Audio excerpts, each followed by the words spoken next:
कुटिया के एक कोने में आचार्य त्रिपाठी ताड़पत्रों पर लिख रहे हैं। चारों ओर पुस्तकों का ढेर है। पत्नी खाली पात्र लिए प्रवेश करती हैं। आचार्य पूरी तरह लेखन में डूबे हैं। हे नाथ, सूर्य ढलने को है, पर आपकी लेखनी विश्राम नहीं लेती। क्या इन निर्जीव पत्रों में ही आपका संसार सिमट गया है? आचार्य बिना सर उठाए लिखते रहते हैं। क्या आपको अपने पुत्र अर्पण की कोई चिंता नहीं? उसे आपकी स्नेह की प्रतीक्षा रहती है। क्या पिता का धर्म केवल ज्ञान अर्जित करना ही है? देवी, ज्ञान की साधना अखंड होती है। जो समय मैं यहाँ दे रहा हूँ वो आने वाली पीढ़ियों के काम आएगा। और उस बालक का क्या जो आपके स्नेह का भूखा है? पूरा दिन बस इन ग्रंथों में ही व्यतीत कर देते हैं आप। प्रिय, सत्य की खोज ही मेरा जीवन है। मेरे पास इन कोमल भावनाओं के लिए समय कहाँ? संसार को प्रकाश देने के लिए स्वयं को जलाना ही पड़ता है। पत्नी हताश होकर चली जाती हैं। आचार्य पुनः झुककर लिखने लगते हैं।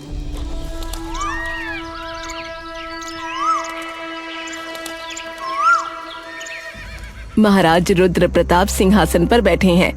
आचार्य त्रिपाठी शांत खड़े हैं। प्रणाम आचार्यवर, आपकी विद्वता से ये सभा धन्य हो गई। महाराज का कल्याण हो।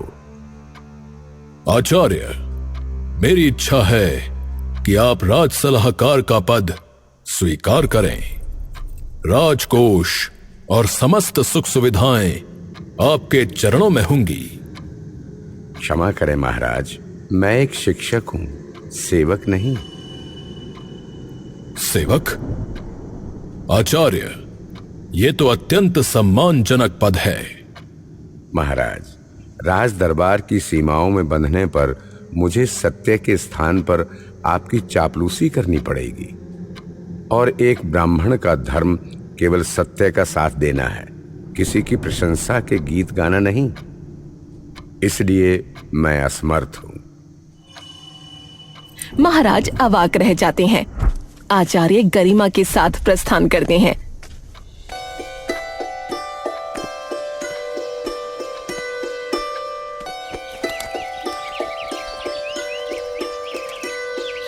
उसकी माँ बड़े प्यार से उसे मिठाई खिला रही है और वो जाने की बिल्कुल तैयारी में नहीं दिख रहा।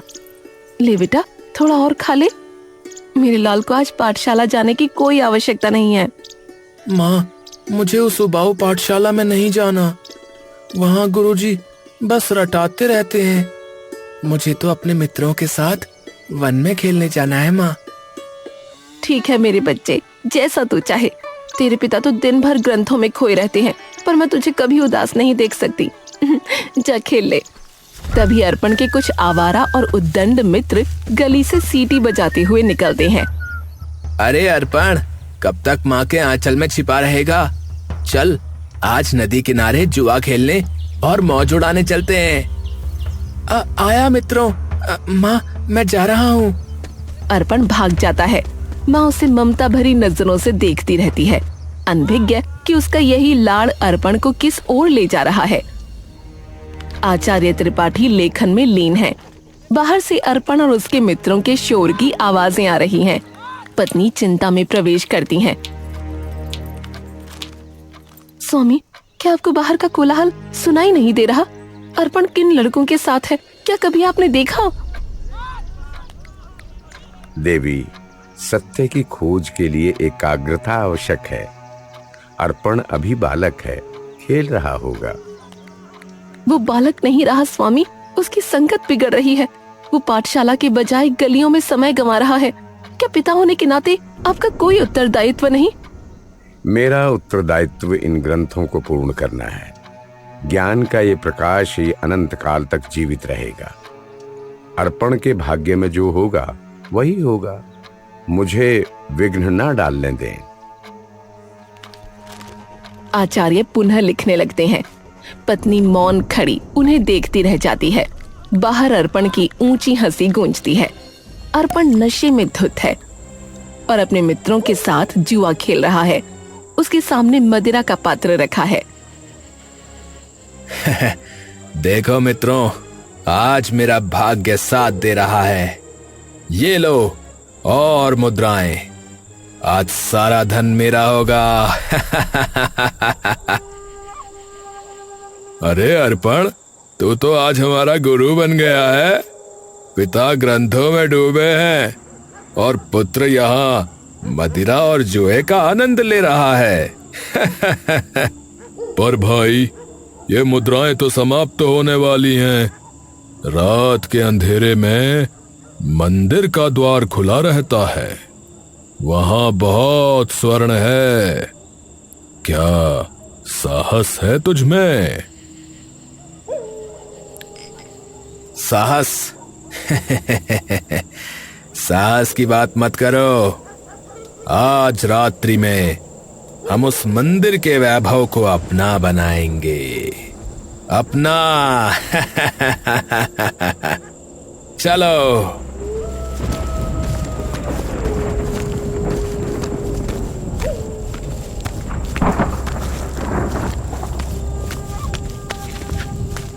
अंधेरे में तीनों मंदिर के भीतर घुसते हैं। अर्पण कांपते हाथों से मूर्तियों के आभूषण उतारने की कोशिश करता है।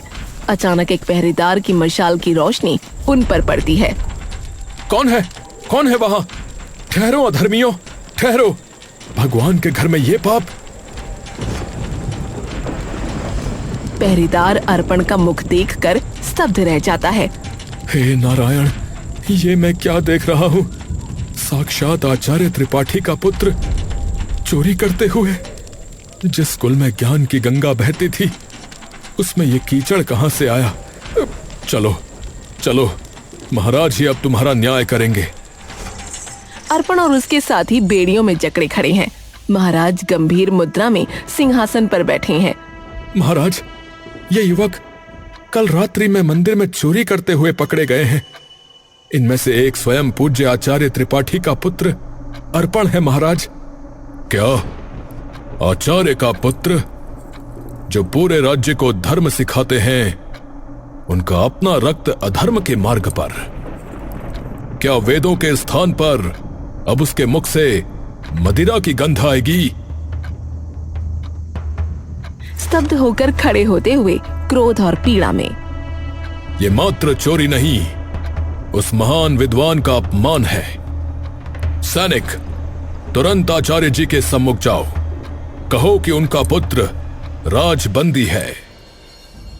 आचार्य शांत बैठे हैं। तभी एक सैनिक घबराहट में प्रवेश करता है।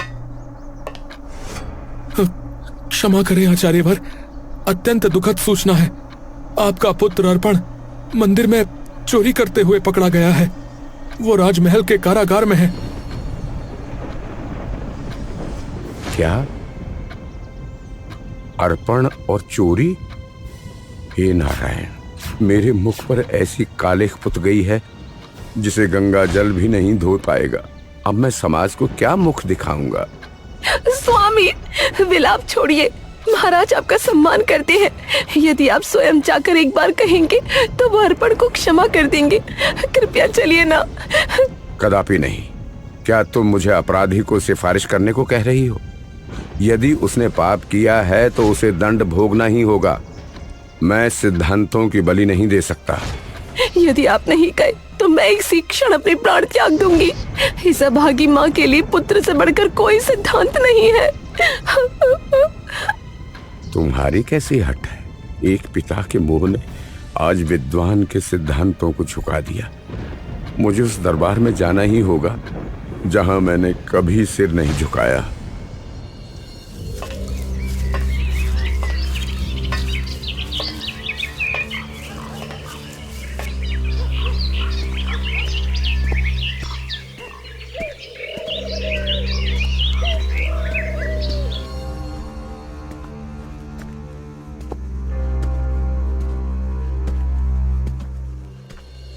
राजन, पिता का मोह आज एक विद्वान के स्वाभिमान पर भारी पड़ गया।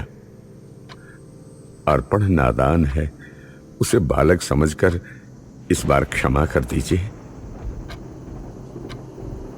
आचार्यवर, आपकी विद्वता का मैं आदर करता हूं, पर राजधर्म न्याय मांगता है।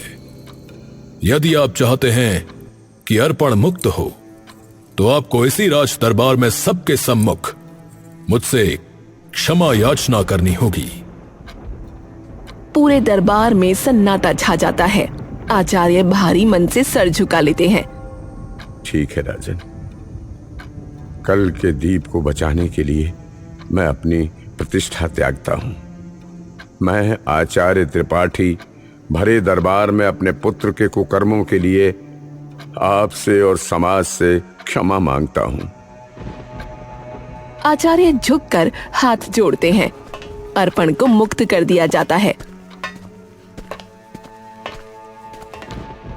अर्पण, आज तुम्हारे पिता की तपस्या ने तुम्हें बचा लिया। भविष्य में तुम्हारा आचरण शुद्ध रहना चाहिए, वरना काल कोठरी ही तुम्हारा भाग्य होगी। आचार्य त्रिपाठी रास्ते से गुजर रहे हैं। कुछ लोग उन्हें देखकर हंसते हैं और कानाफूसी करते हैं। अरे देखो देखो, जा रहे हैं महान ज्ञानी जी। दूसरों को धर्म सिखाते फिरते थे और स्वयं का बेटा मंदिर का चोर। अरे सुना है भाई, महाराज के चरणों में गिरकर क्षमा मांगी है, गिरकर। हाँ, धिक्कार है ऐसी विद्वता पर, है जिसका अपना पुत्र ही उचक्का निकले। आचार्य के कदम रुक जाते हैं। हे प्रभु, ये कैसी परीक्षा है। ग्रंथों की रचना करने वाले इन हाथों को आज अपमान की राख समेटनी पड़ रही है। ये तिरस्कार अब मुझसे सहन नहीं होता। आचार्य की आंखों से आंसू गिरते हैं। आचार्य खाट पर लेटे हैं। वो अत्यंत दुर्बल हैं। उनकी नजर खाली रैक पर जाती है। अर्पण लापरवाही से प्रवेश करता है। अर्पण बेटा, मेरी वो पुस्तकें कहाँ गई? वो पांडुलिपियां कहाँ हैं? अरे पिताजी, आप भी क्या उस पुरानी रद्दी की चिंता कर रहे हैं? मैंने घर का सारा कूड़ा कचरा बेच दिया है। क्या? कूड़ा कचरा? अरे निर्दयी, तूने मेरा सर्वनाश कर दिया। वो कागज नहीं, मेरे जीवन भर की तपस्या थी। आप तो सदैव मुझे कोसते ही रहते हैं।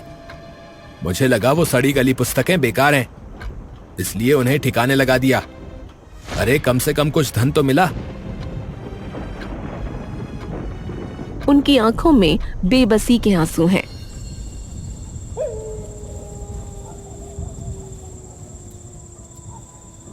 दीपक की मध्यम रोशनी में आचार्य कांपते हाथों से एक नए ग्रंथ की रचना कर रहे हैं। हे ईश्वर, मुझे बस तब तक जीवित रखना जब तक ये ग्रंथ पूर्ण न हो जाए। मेरे जाने के बाद मेरी पत्नी और इस भटके हुए पुत्र का क्या होगा? ये ग्रंथ ही मेरी अंतिम आशा है। वो रात भर लिखते रहते हैं। जैसे ही अंतिम शब्द पूर्ण होता है, उनके चेहरे पर एक संतोष की लहर दौड़ जाती है। पूर्ण हुआ मेरा संकल्प, पूर्ण हुआ। अब लगता है मेरे जीवन के दिन भी पूर्ण हो गए हैं। आचार्य अपनी अंतिम घड़ियां गिन रहे हैं। अर्पण बेमन से पास आकर खड़ा होता है।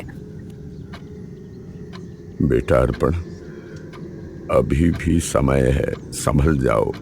अपने आप को इस अंधकार से निकालो और काबिल बनाओ। आचार्य अपना नया ग्रंथ कांपते हाथों से अर्पण की ओर बढ़ाते हैं। ये मेरी ही लापरवाही का परिणाम है कि मैं तुम्हें संस्कार ना दे सका। बेटा, यह अमूल्य ग्रंथ संभाल कर रखना। मेरे पास देने के लिए इस ज्ञान के अलावा और कुछ नहीं है। अर्पण पोथी हाथ में लेता है। आचार्य की आंखें बंद हो जाती हैं। इस पोथी का मैं क्या करूंगा? मुझे तो अक्षर का ज्ञान भी नहीं है। यदि पिताजी कुछ स्वर्ण मुद्राएं देकर जाते तो कुछ बात भी थी, इस रद्दी का बोझ अब कौन उठाएगा? उनकी मृत्यु के बाद उनके परिवार पर मानो दुखों का पहाड़ टूट पड़ता है, परंतु अर्पण को इस बात की कोई चिंता नहीं थी।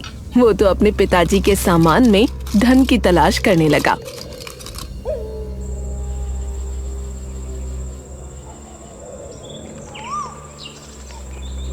पिताजी ने मेरे लिए एक कौड़ी भी नहीं छोड़ी। अर्पण निराश होकर बैठ गया। कुछ समय और बीता तो माँ बेटे की हालत इतनी खराब हो गई कि खाने के भी लाले पड़ने लगे। माँ ने तंग आकर बेटे से कहा, बेटा कुछ काम धंधा करके लाओ, नहीं तो हम भूखे मर जाएंगे। अर्पण ने उदास मन से जवाब दिया, अरे माँ, मुझ जैसे अनपढ़ और बदनाम को कौन काम देगा? ये सुनकर माँ ने सोचा, क्यों ना मैं राजा के पास जाऊं। मेरे पति का राजा बहुत सम्मान करते थे, शायद वो हमारी मदद कर दें।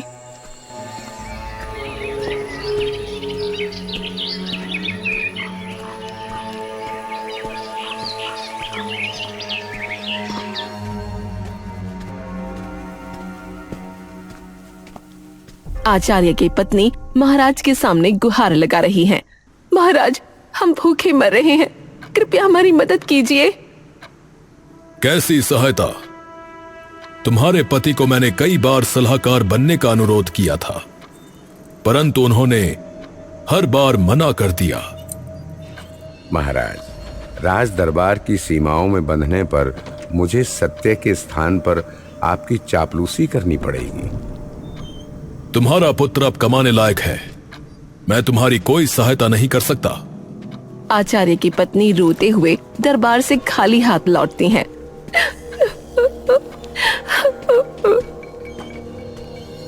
अर्पण धूल भरी पोथी उठाता है। माँ कोने में शून्य नजरों से बैठी है। माँ, पिताजी ने जाते जाते ये पोथी मुझे क्यों दी? इसमें ऐसा क्या है जो मेरे पेट की आग बुझा सके? क्या इसमें स्वर्ण मुद्राओं का पता लिखा है? नहीं बेटा, ये स्वर्ण नहीं, तेरे पिता की जीवन भर की साधना है। उन्होंने अपना सर्वस्व इन पन्नों में उड़ेल दिया था ताकि तू सही मार्ग पा सके। अर्पण पोथी खोलता है। उसके लिए अक्षर केवल काली लकीरें मात्र हैं। काला अक्षर भैंस बराबर। मेरे लिए ये शब्द नहीं, मात्र पत्थर है माँ, पत्थर। मुझे पढ़ना ही नहीं आता तो मैं इसका अर्थ कैसे जानूं? कुछ सोचकर अर्पण दौड़कर अपने पड़ोस के रामू काका के पास गया और बोला, रामू काका, तनिक देखिए तो, पिताजी ने ये पोथी मुझे दी है। क्या इसमें ऐसा कुछ लिखा है जो हमें इस गरीबी से निकाल सके?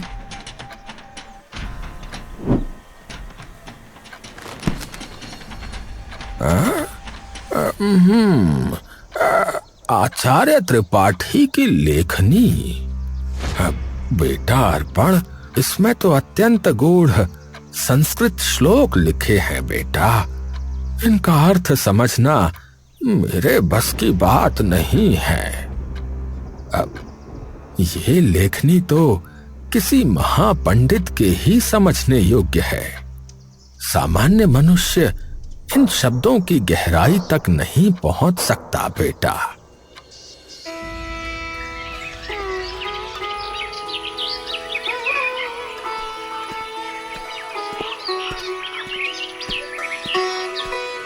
अर्पण निराश होकर भटक रहा है।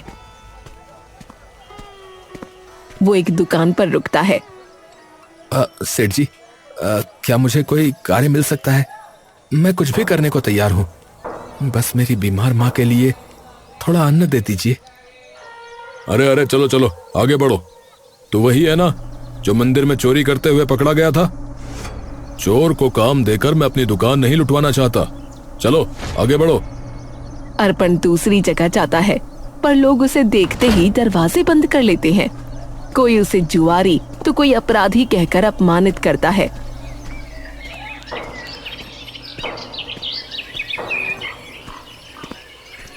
अर्पण खाली हाथ घर लौटता है। माँ भूख और बीमारी से अत्यंत दुर्बल हो चुकी है। उसकी सांसें उखड़ रही हैं। माँ की ये दशा मुझसे देखी नहीं जाती। पिताजी के ज्ञान ने हमें भूखा छोड़ दिया और मेरी बदनामी ने बेसहारा। आंखों में आंसू लेकर कठोर निश्चय के साथ। पर आज अपनी मां की भूख मिटाने के लिए मुझे कुछ भी करना होगा। अर्पण भूख से व्याकुल होकर चल रहा है। उसकी नजर फलों से लदे बगीचे पर पड़ती है। बस कुछ फल, मां के प्राण बच जाएंगे। एक बार पेट की आग बुझ जाए फिर मैं कोई भी दंड भुगत लूंगा। अर्पण अंदर घुसता है।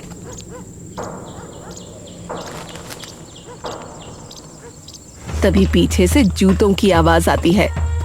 ठहर जा चोर, महाराज के उपवन में सेंध लगाने का दुस्साहस किसने किया? सैनिक अर्पण को खींचते हैं। उसके हाथ से फल गिर जाते हैं। अर्पण जंजीरों में जकड़ा महाराज के सम्मुख खड़ा है। महाराज अत्यंत क्रोध में हैं। महाराज, ये युवक आपके बगीचे से फल चुराते हुए पकड़ा गया है। अर्पण, क्या तुम्हारी आंखें अब तक नहीं खुली? जिस पिता ने तुम्हारी रक्षा के लिए भरे दरबार में सिर झुकाया, उसी को तुमने फिर से कलंकित कर दिया। क्या दंड का भय समाप्त हो गया है? महाराज, मुझे सूली पर चढ़ा दीजिए, परंतु मेरी विवशता समझिए। मैं कई दिनों से भूखा हूं। मेरी मां मृत्यु की कगार पर है। भूख ने मेरी बुद्धि हर ली थी। बस चुप हो जाओ। भूख अपराध का बहाना नहीं हो सकती। यदि तुम उस महान आचार्य के पुत्र ना होते तो अब तक तुम्हारा मस्तक धड़ से अलग कर दिया गया होता। महाराज, तुम्हारा यही दंड है कि तुम इसी क्षण मेरा राज्य छोड़कर चले जाओ। इस राज्य की सीमा में अब तुम्हारे लिए कोई स्थान नहीं है। जाओ यहां से और कभी अपना मुख मत दिखाना। सैनिक अर्पण को धक्के देकर बाहर निकाल देते हैं। वो सड़क पर गिर पड़ता है। उसके चेहरे पर पछतावा और डर साफ दिख रहा है। राज्य से निकाला, अब मैं अपनी बीमार माता को लेकर कहां जाऊंगा? हे विधाता, क्या मेरे भाग्य में मात्र अपमान ही लिखा है?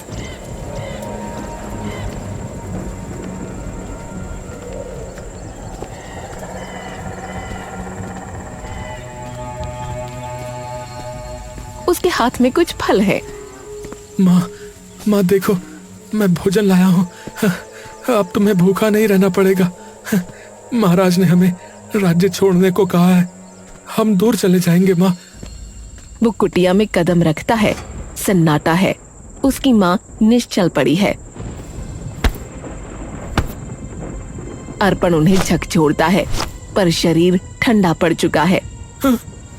माँ, माँ, माँ, माँ आंखें खोलो। माँ, माँ, माँ आंखें खोलो। माँ, माँ देखो, तुम्हारा अपराधी पुत्र लौट आया है। माँ, माँ, माँ।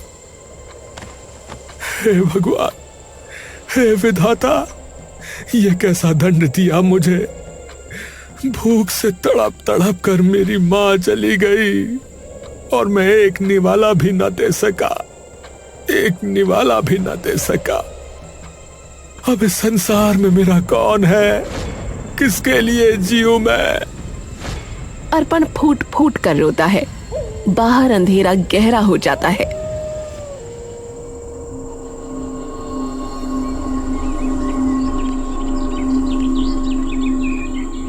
अर्पण अपनी माँ का अंतिम संस्कार कर चुका है। वो अपनी कुटिया को आखिरी बार देखता है और पिता की अमूल्य पोथी फटे थैले में डालता है। पिताजी, आपने ज्ञान दिया, पर मैंने उसे मात्र कूड़ा समझा। माँ, आपने ममता दी, पर देखो ना, मैंने उसे भी कलंकित किया। अब इस राज्य में मेरा कुछ नहीं बचा। मैं जा रहा हूं जहां भाग्य ले जाए।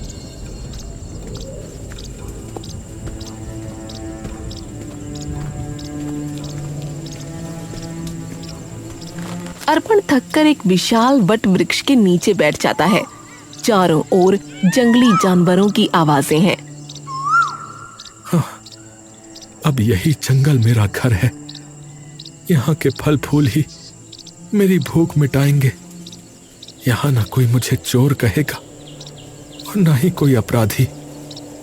वो थैले से पोथी निकालता है और उसकी धूल साफ कर उसे गोद में रखता है। पिताजी ने कहा था ये ग्रंथ अमूल्य है। काश मैंने समय रहते पढ़ना सीखा होता। काश मैं इन शब्दों को समझ पाता तो शायद मेरे दुखों का अंत हो जाता। वो पागलों की तरह पन्ने पलटता है पर उसे कुछ समझ नहीं आता। अचानक हवा का तीव्र झोंका आता है और वो पन्ने हवा में उड़ने लगते हैं। नहीं नहीं, मेरे पिता की अंतिम निशानी। नहीं नहीं। वो पागलों की तरह उड़ते पन्नों के पीछे भागता है, झाड़ियों और पत्थरों से टकराता है पर हवा पन्नों को दूर ले जाती है। वो थक कर गिर पड़ता है।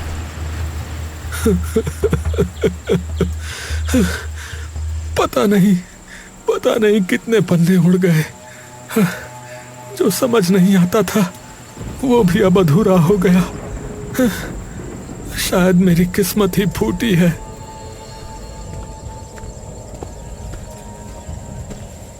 अर्पण हताश होकर पोथी बंद करता है और उसे सिर के नीचे रखकर पेड़ की जड़ के पास सो जाता है।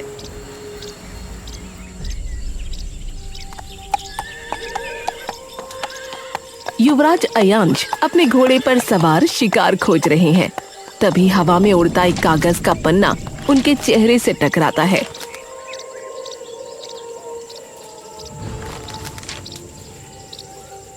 हाँ? अद्भुत, कितनी सुंदर लिखावट है। ये तो किसी महान विद्वान की लेखनी प्रतीत होती है। संस्कृत के श्लोक हैं। काश मैं इनका अर्थ समझ पाता। युवराज पन्ने को सावधानी से जेब में रख लेते हैं। तभी उन्हें एक हिरण दिखता है और वो उसका पीछा करते हुए एक प्राचीन मंदिर के पास पहुंच जाते हैं। मंदिर के चबूतरे पर खूंखार वनवासी एकत्र हैं। बीच में बलि का स्तंभ है।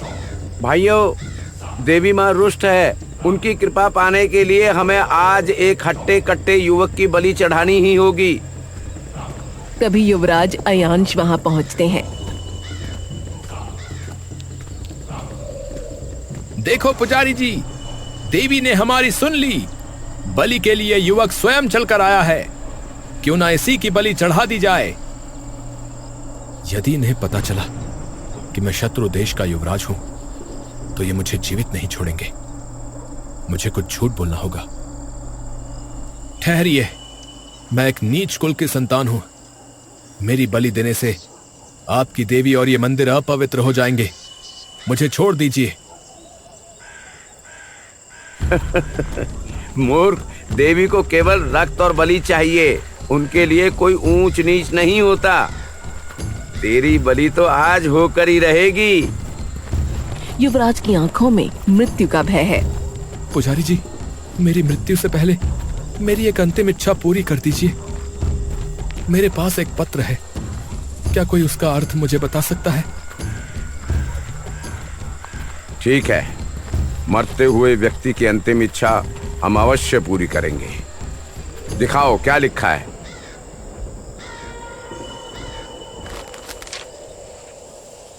पुजारी पन्ना पढ़ता है।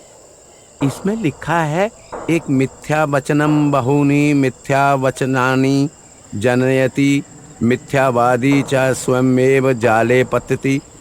अर्थात एक झूठ कई झूठों को जन्म देता है और झूठा व्यक्ति स्वयं जाल में फंस जाता है। और दूसरा, कस्यचित् प्राणान् हतुर सरलम अस्ति किंतु जीवनम दातुम अत्यंतम कठिनम। अर्थात किसी के प्राण लेना सरल है पर जीवन देना अत्यंत कठिन। युवराज फूट फूट कर रोने लगता है।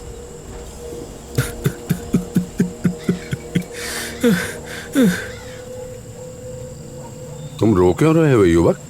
इन शब्दों में ऐसा क्या है? पुजारी जी, ये शब्द सीधे मेरे हृदय पर चोट कर रहे हैं। मैंने प्राण बचाने के लिए आपसे मिथ्या बोला, जिसने मुझे और बड़ी मुसीबत में डाल दिया।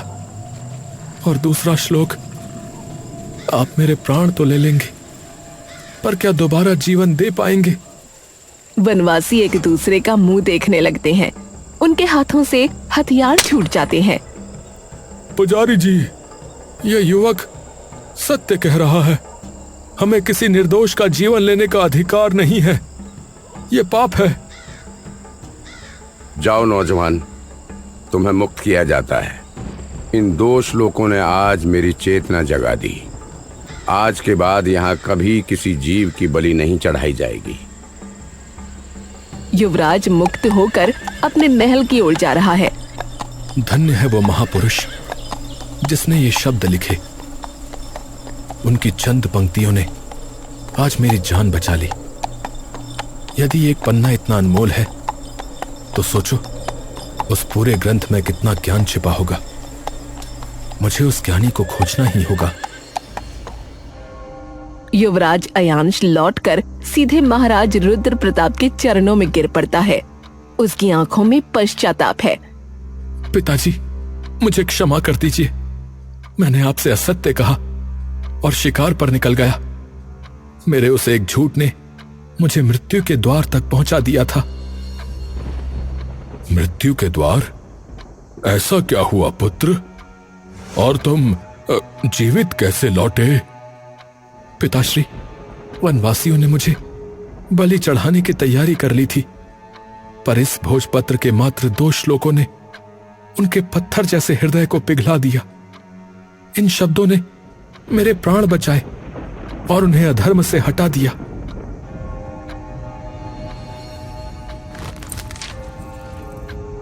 महाराज पन्ने को ध्यान से पढ़ते हैं। उनके चेहरे पर विस्मय के भाव हैं। पिताश्री, इस पन्ने पर संख्या 3 अंकित है। यह किसी विशाल ज्ञान के सागर का छोटा सा हिस्सा है। जो शब्द मरते हुए को जीवन दे सकते हैं, वे हजारों स्वर्ण मुद्राओं से अधिक मूल्यवान हैं। सत्य कहा पुत्र। ये किसी सिद्ध महापुरुष का अनुभव है। जिस राज्य में ऐसा ज्ञान हो वह धन्य है। सैनिकों, इस भोजपत्र को ध्यान से देख लो। पूरे राज्य और जंगलों में ढिंढोरा पिटवा दो। जो भी इस ग्रंथ के शेष पन्ने ढूंढ कर लाएगा, उसे राज दरबार में ऊंचा पद और मुंह मांगा पुरस्कार दिया जाएगा। जाओ, एक भी पन्ना छूटने ना पाए।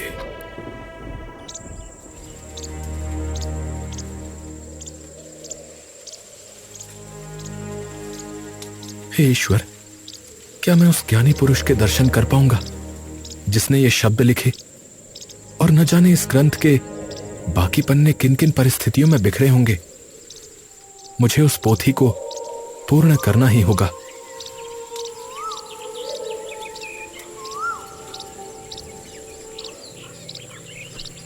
अर्पण भूख से बेहाल है। रसोई से आती सुगंध उसे खींच लेती है।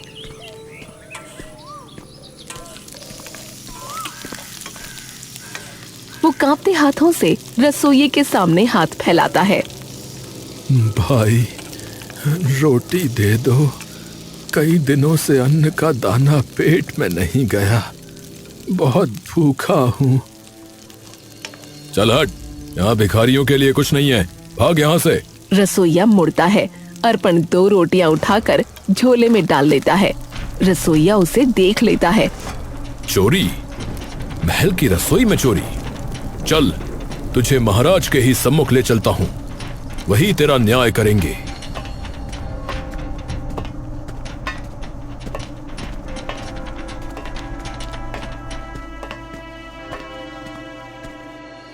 महाराज, ये भिखारी रसोई में घुस आया और रोटियां चुरा ली। इसके झोले में प्रमाण है। सैनिकों, इस भिखारी के झोले को उल्टा कर दिया जाए।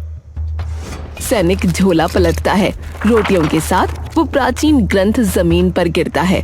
युवराज अयांश की नजर उस पर पड़ती है। ठहरिए, ये तो वही अनमोल पोथी है जिसकी हमें कई माह से खोज थी।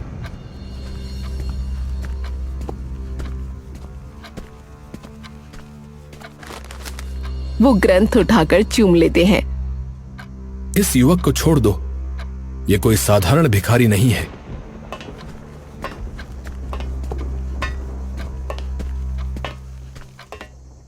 उसे जल और भोजन दिया जाता है।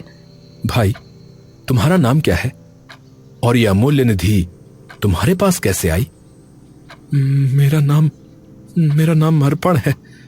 ये मेरे स्वर्गीय पिता आचार्य त्रिपाठी की अंतिम निशानी है। अर्पण, तुम जानते नहीं कि तुम कितने बड़ी संपत्ति के स्वामी हो।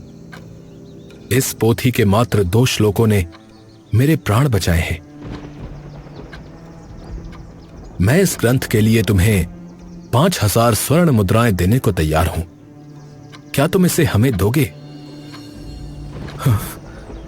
5000 स्वर्ण मुद्राएं? हे भगवान, मैं लाखों की संपत्ति सिर के नीचे रखकर दर दर की ठोकरें खाता रहा और भूख से तड़पता रहा।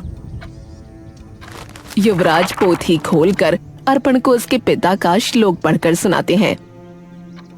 अर्पण, सुनो, तुम्हारे पिता ने क्या लिखा है? अविद्या ही समस्त कष्टों की जननी है और संकट के समय ही अपनों और परायों की पहचान होती है।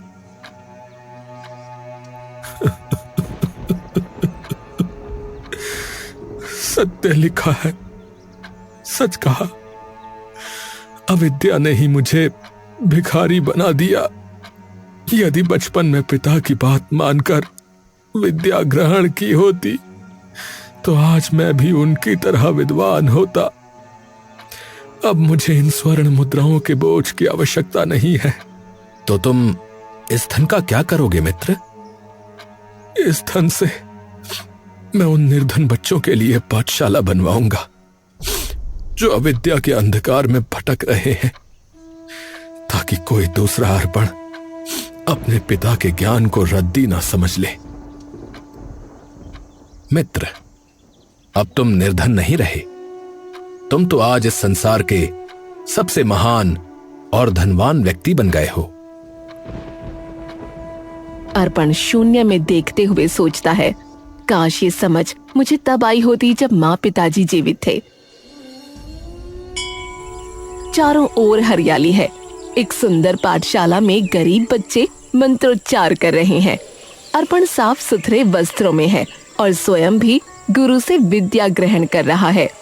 मित्रों, जीवन की ठोकरों ने मुझे जो सिखाया वो किसी ग्रंथ से कम नहीं। किसी ने सत्य ही कहा है, पराजित न हो गिरकर ओ पथिक, यदि पीड़ा यहां मिली है तो उपचार भी यहीं मिलेगा।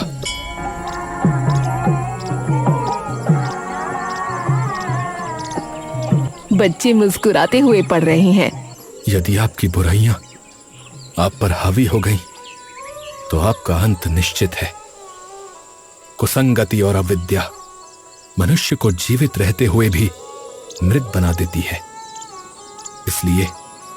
इसलिए बुराइयों को कभी हावी मत होने दो। समय रहते संभल जाओ, क्योंकि ज्ञान का एक छोटा सा दीपक भी जीवन के घने अंधेरे को मिटा सकता है। जैसे मेरे पिता की उस पोथी ने मेरा संसार बदल दिया।